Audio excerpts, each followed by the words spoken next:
आपको समझ नहीं आएगी, आपके सवाल चलते रहेंगे। सुब्राष्ट्रा जी ये किस बात का गवाह देता है?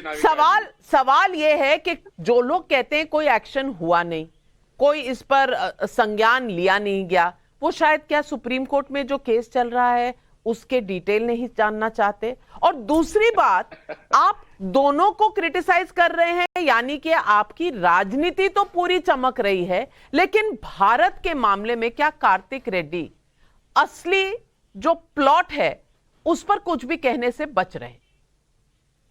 नविका जी, मैं कुछ भी बोलूं इसके पहले मैं कार्तिक रेड्डी जी की हिंदी से बहुत इम्प्रेस्ड हूं, तो मैं उनको बधाई देना चाहती हूँ। और मैं शर्मिंदा हूं कि मैं ऐसी कोई भाषा साउथ इंडिया की कोई भी नहीं बोल पाती, तो बहुत बहुत बधाई उनको। लेकिन दो तीन इश्यूज हैं जिसपे मुझे ऑब्जेक्शन है और मैं रेज करना चाहती हूँ।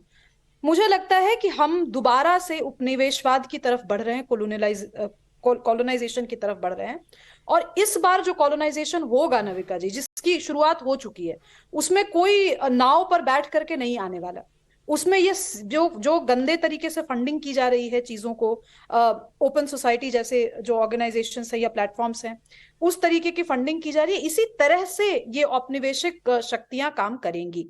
इस चीज पे हमें बहुत सतर्कता के साथ काम करने की जरूरत है और ये संज्ञान में लेने की जरूरत है। ये बात ठीक है, मुझे लगता है पैनल में दो लोगों ने ये बात उठाई कि जॉर्ज सोरोस का ने बाकी जो लोकतांत्रिक देश हैं उनके साथ खिलवाड़ किया है, उनकी करेंसीज के साथ खिलवाड़ किया है। आप देखिए लंदन में, यूनाइटेड किंगडम में पाउंड टैंक कर गया, इसमें पूरा पूरा हाथ जॉर्ज सोरोस का था। आज तक साउथ एशियन इकोनॉमीज जिनको जिनको जॉर्ज सोरोस ने टच किया वो दोबारा उठ नहीं पाई, चाहे वो मलेशिया हो या थाईलैंड हो। तो और दूसरी चीज ये है कि ये एक मॉडर्न वॉरफेयर है। इसको हम डोमेस्टिक पॉलिटिक्स का जो छीछा लेदर है उस तक अगर हम सीमित करके इसकी व्याख्या करेंगे तो हम अब कहीं ना कहीं अपने देश के साथ अभी तो बौद्धिक गद्दारी कर रहे होंगे और आगे चल करके राजनीति के गलियारों से उठते उठते हम कब सही में देश के गद्दार बन जाए हमें पता नहीं चलेगा। तो ये बहुत ही सेंसिटिव मामला है और इस पे मैं सुशांत जी की बात से सहमत हूं कि सरकार को बहुत ही स्ट्रिक्टली आगे बढ़ना चाहिए।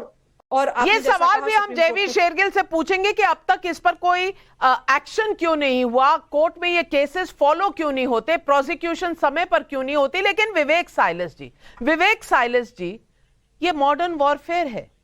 बैंक ऑफ इंग्लैंड को डुबा दिया था जॉर्ज सोरोस ने, और जिस तरह सुब्राष्ट्रा जी ने बताया ये कई करेंसीज के साथ हो चुका है और वो शॉर्ट सेलर भी रह चुके हैं पहले और इसी तरह का काम करते हैं। देखिए अब linkage, Hindenburg short seller, George Soros short seller, कड़ियां कहीं ना कहीं मिल रही हैं।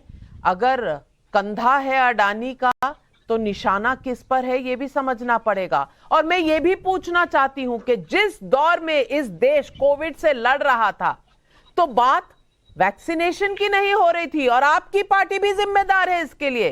वैक्सीन